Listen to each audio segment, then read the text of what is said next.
All right, so this is hopefully calculus people watching this.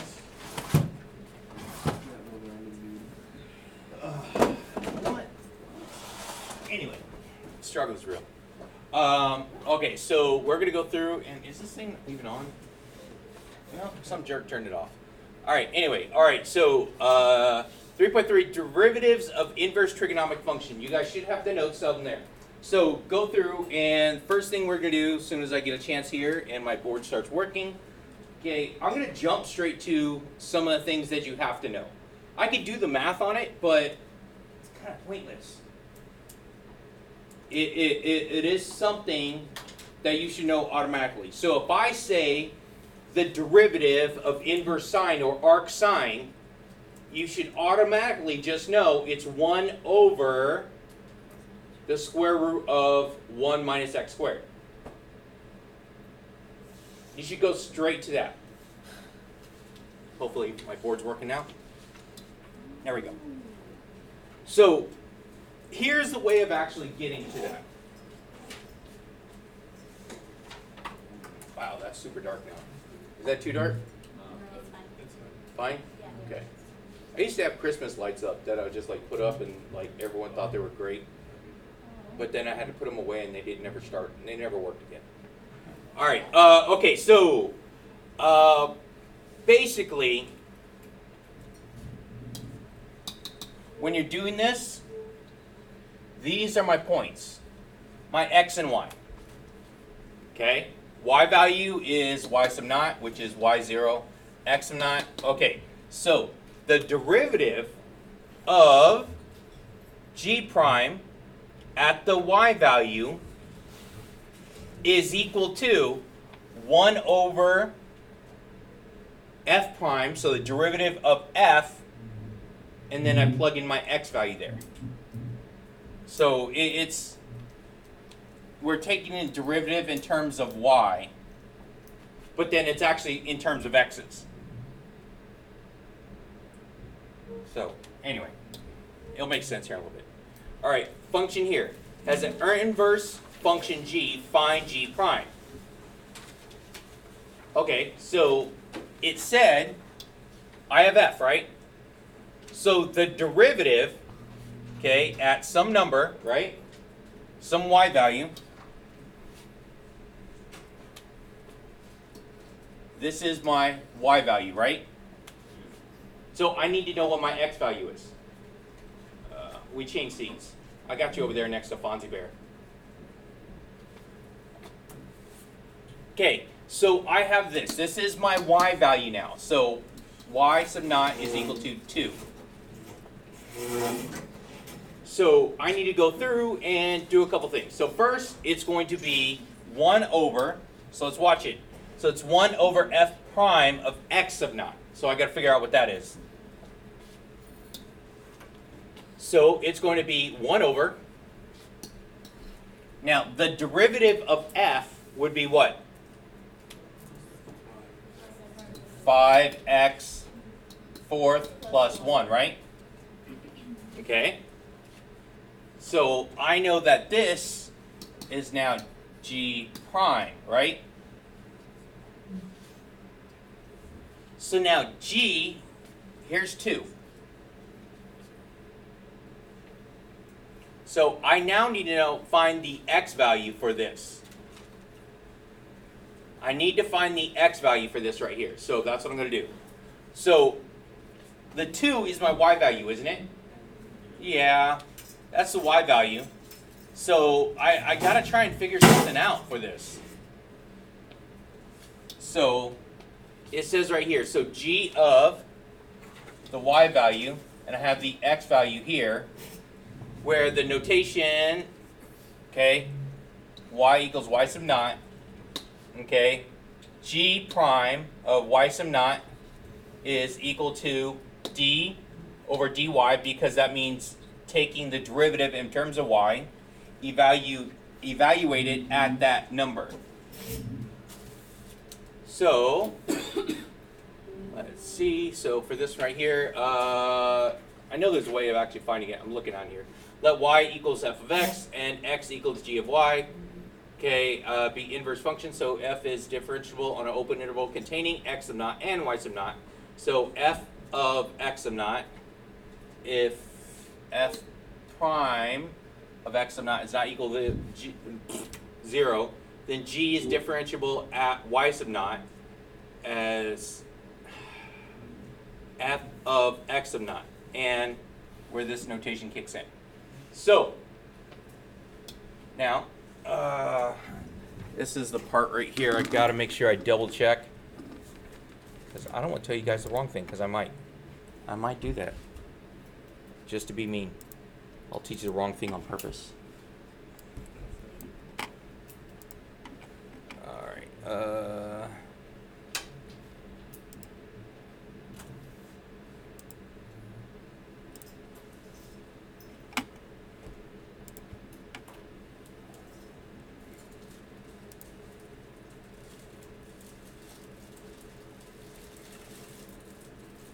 That's funny. My notes are blank. No, seriously, like, no, look, watch. Here's the textbook. Here's the page of the textbook. Maybe we gotta love it. And look, here's this one. Here's first page. All right, here's first page.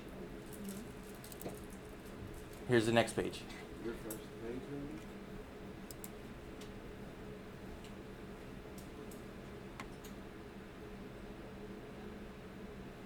I've already done this twice too. Struggle is real Monday morning. I know. I feel it's going to be one of those days, isn't it?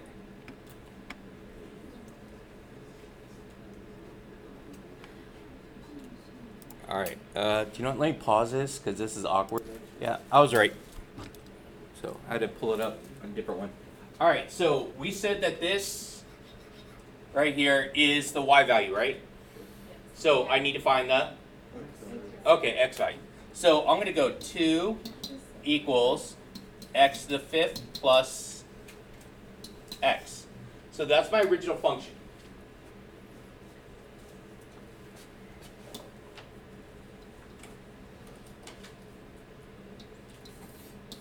Oh, that's better. All right, so I got to try and find a value for x, so I'm going to start by factoring it. Let's do that. So if I factor it, what do we get? So it's going to be 2 equals x quantity x to the 4th plus 1.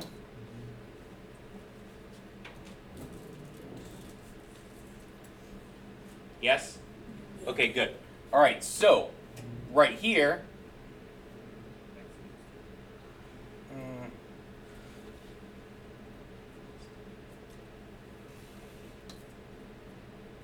set it equals 0 first. X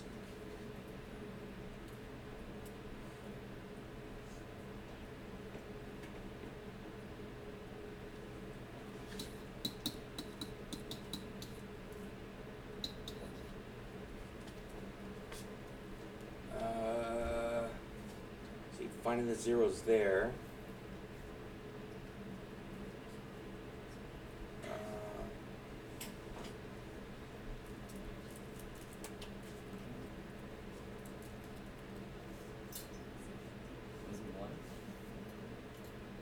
Yeah, it's supposed to be 1, so I'm trying to look to see how I got the 1.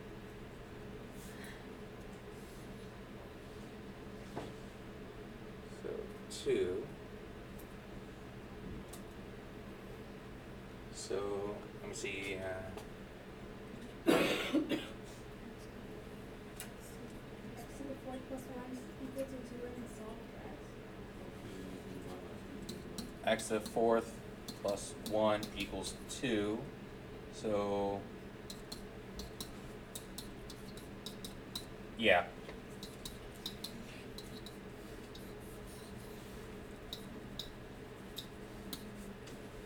So we get 1, but then the other one, where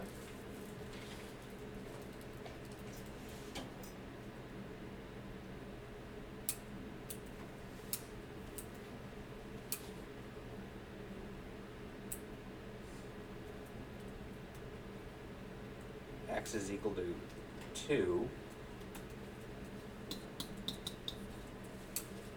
So if x is equal to 2, let's see if that works. So if I plug it in back here, 2 to the 5th is 32 plus 2, 34. So 2 is not equal to 34. So 2 does not work. And then 1 would be 1 to the 5th is 1, plus 1 is 2. Yeah, so 1's the only one. So we're going to have g prime of 2 is equal to 1 over 5, 1 to the 4th plus 1. There we go. It is super dark in here. Did you start recording again? Huh? Did you start recording again? I think I did. Did I? No. I didn't? Haha! Yes, I did. See, I am recording. What the heck does this mean? What the heck is what? What does this mean? What's it mean? Like, what is this math all for? Okay, so what am I finding here? The inverse function, right? Finding the derivative of an inverse function. So we first have this, right? Okay, so I'm going to rewrite this. So insert page. So y equals x to the 5th plus x, right? Yeah? So an inverse function would say what? X equals, wouldn't it? So if I was to do the inverse of this, I would say x equals. So if we turn this into x equals, it's going to be x equals something, right? And it's all going to be in terms of y, right? So that's what I'm trying to get at here. So, and this one right here is not very easy, is it? Can you think of it simply just to move it to make it into x equals?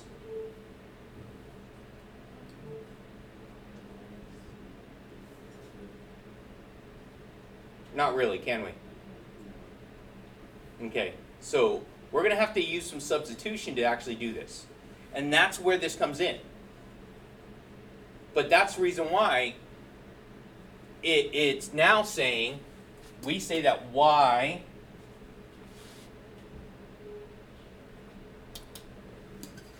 I'm not going to use y, I'm going to use the g. So g of y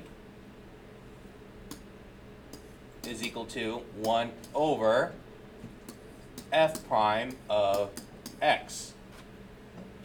In this case right here, what did they give us? They gave you y. They said, what did it say? It said g of 2, right? Okay, so what's that mean? That means that I need to find, right here, I'm going to find g prime of 2. But this 2 is my what value? That's my y value, isn't it? Okay, so we could say that y equals 2. Yes? And I know that f of x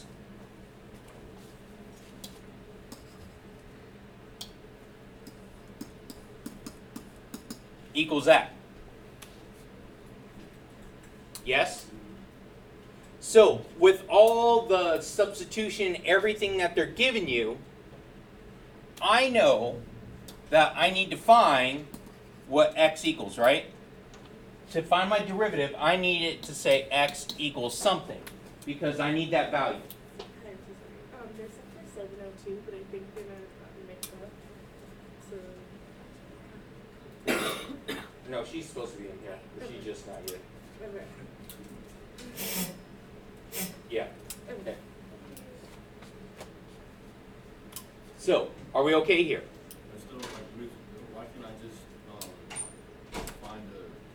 flip this thing to the inverse is just 1 over that, right? And why can't I just find the derivative of the Oh, you can. denominator? You can. That's what I did, right? Yeah, so what's all that math for then?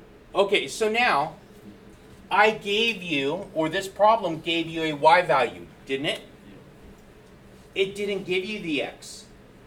Because this is f of x, and I gave you the y. So the y value was 2, right? So we had to go back and try and figure out what the x value is. That's two, right? Yes, when y is 2, what is the x value? That's what I was figuring out. Does that make sense now? Okay. But because this is a function, it's possible to have more than one x value. Because the y value is, was 2, and there's possible places that if this is a wave, that there could be more than one places that the y value will be 2, but at different x values. So it is still a function. Okay, now does that make a little bit better sense? So I had to make sure I double checked my notes on this so I didn't screw up this problem. So what we did is we got to this part right here, and we said x is 1. So after all this, I got x is 1.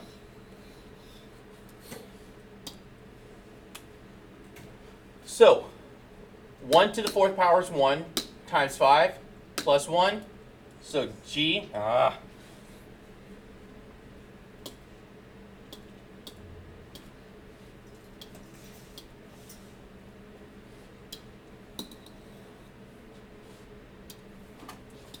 g prime of 2 is 1 over 6. Now, these are inverses. They are arcs. Okay? There's all kinds of different ways of actually trying to do this. Now, what is this actually asking? What's it say? Go back and think about this. What does it say? Derivative at 2 in terms of y is the distance. Okay, but now think about my graph though. So the slope of the slope of the inverse of the slope of g is 1/6. Okay, of the inverse. That's very good. Of the inverse. So if I think about it, the normal graph is rise over run, isn't it? And so if this is the inverse, it's not going to be rise over run, it's going to be run over rise, isn't it? Because I'm changing it. So it's no longer going to be in the same format. Thank you very much. Does that make a little bit more sense? Okay. Hold on. I think I got one more.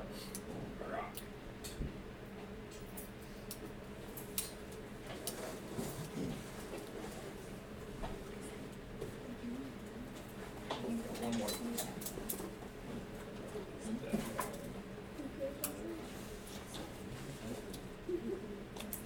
Okay. So how about this? The function f of x is 1 to 1, has an inverse function g. Find an equation of the tangent line to the graph of g at the point. Now, what's special about this one? What's better about this one? Tangent line, okay. Now, what's better about this one than my last one? X and Y. You have x and y, right? You have x and y. X and y. You don't have to go through and find them. X and y.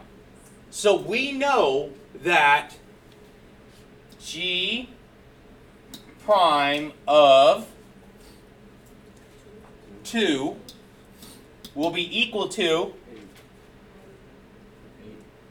no, 1 over f prime of 8.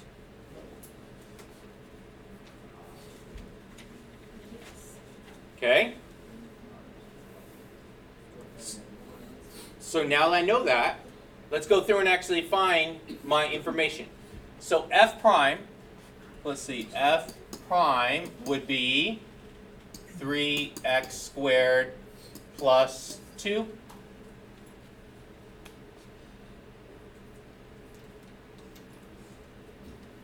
So let's plug in 8.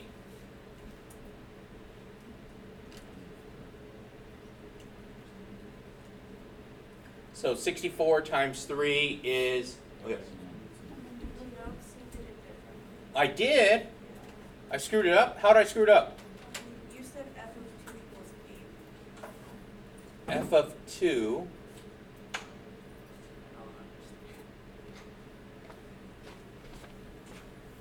Did I? That would so suck if I, been on.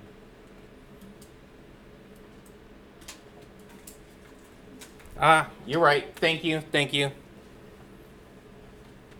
Because it is going backwards. That's the reason why. Thank you. Now, okay. Glad you caught that. All right, because it is 1-to-1 and it is inverse. So we're going to do it backwards. So we're going to actually do it like this. So we're plugging in our input here is going to go here.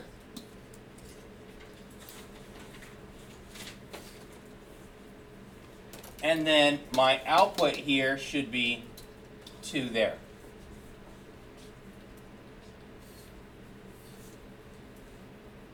Now, if you think about this, this should just be for the y value here. Okay, if you consider this right here, this is actually going to be my y value out of this. Okay, that's why it's the inverse of it. So it is the y value. I know it's kind of confusing, but whenever we're dealing with inverses, we are always switching these. So if I had a regular graph, let's say my graph is going to look like this. Let's do one of these. So the inverse of that, okay, it would be going the other direction. So the other direction, the inverse, would change it from the x's to the y's, so it would go like this. So you basically just change the x value with the y value when we're doing the inverse. That's the reason why when you have y equals 5x plus 2, and if you want to do an inverse of it, you turn it into x equals, right? So it's y minus 2 equals 5x. X is equal to y minus 2 over 5. That would be the inverse of the function. So we're switching the x's and the y's.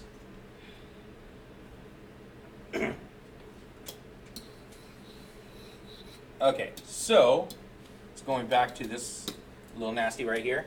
All right, so we have the derivative. Now plug in 2. So 2 squared is 4 times 3 is 12 plus 2 is 14.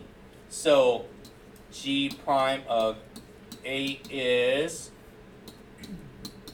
1 over 14.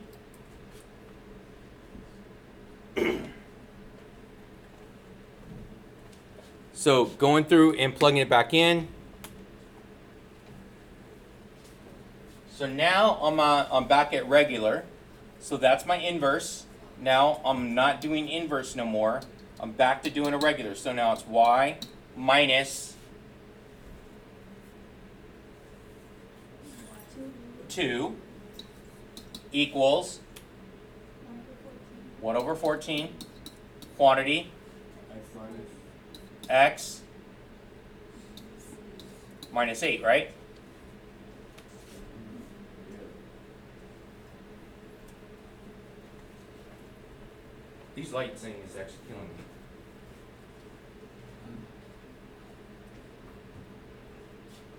I can't tell if the car's back here trying to sleep or not.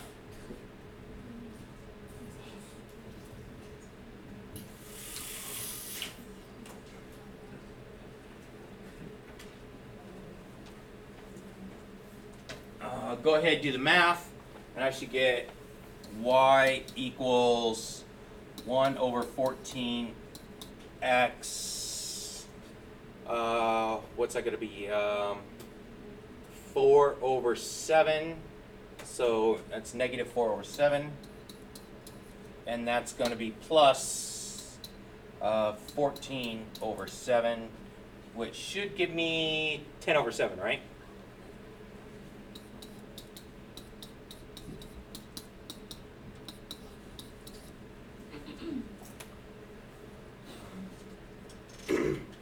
All right.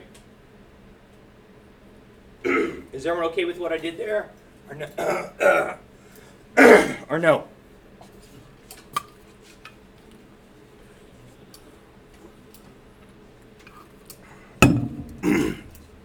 Speak or forever hold your peace.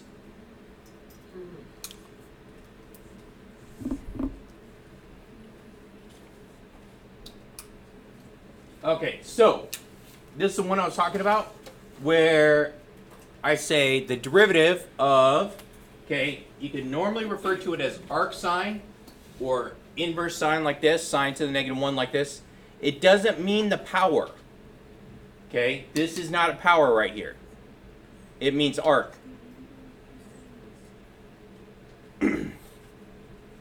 So, doing the math, you get the derivative of this.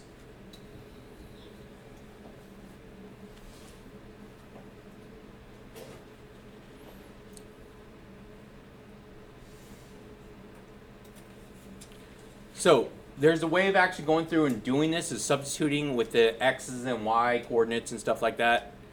It's not that hard. I think it's a lot quicker. There's certain things that you have to know. This is one. Kind of like derivative of secant, tangent secant. Okay, those type of things.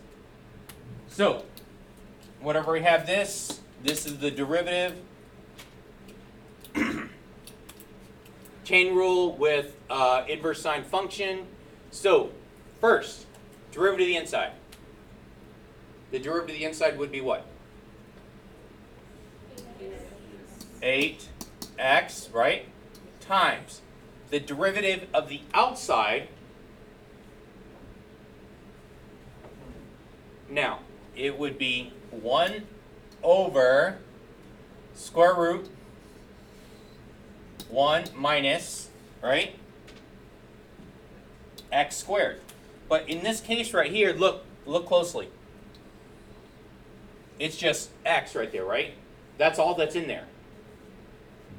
Okay, so now, if that's my x, then whatever I have here goes right there. So it's going to be parentheses 4x squared squared.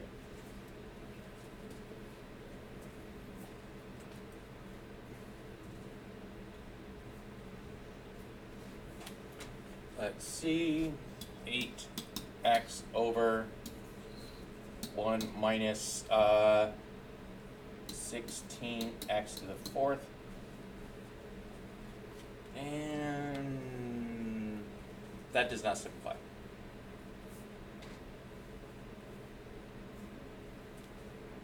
That's the same answer I got? Good.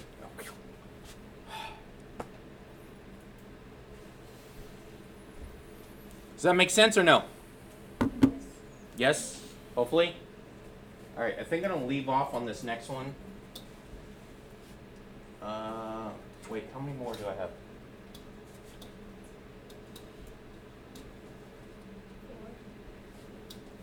Okay, so using chain rule with inverse sine function, right here. Did I skip?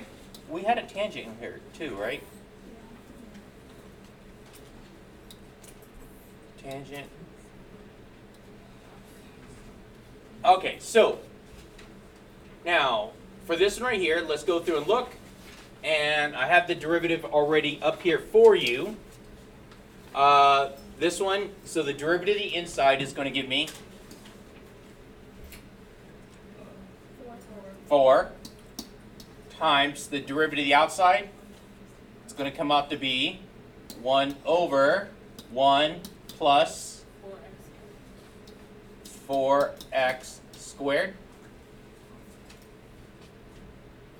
So that should give me 4 over 1 plus 16x squared.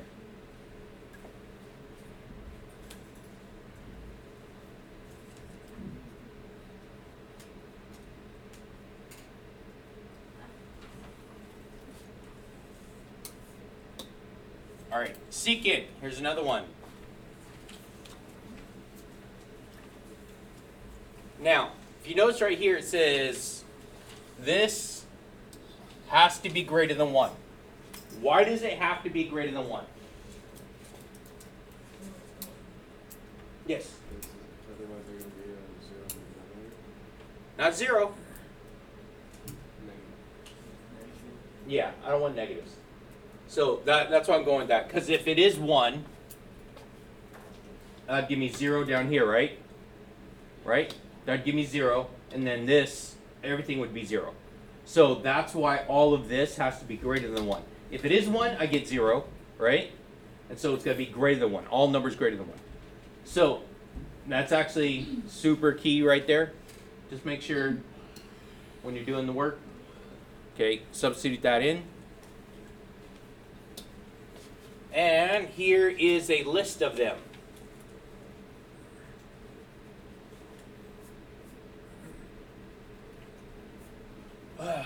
Cosine is just a phase shift of pi over 2. Then you're just going to look like this.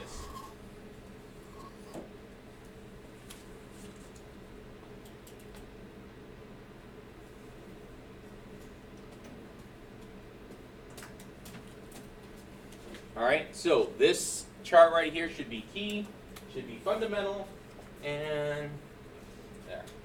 So hopefully you guys will be able to do this.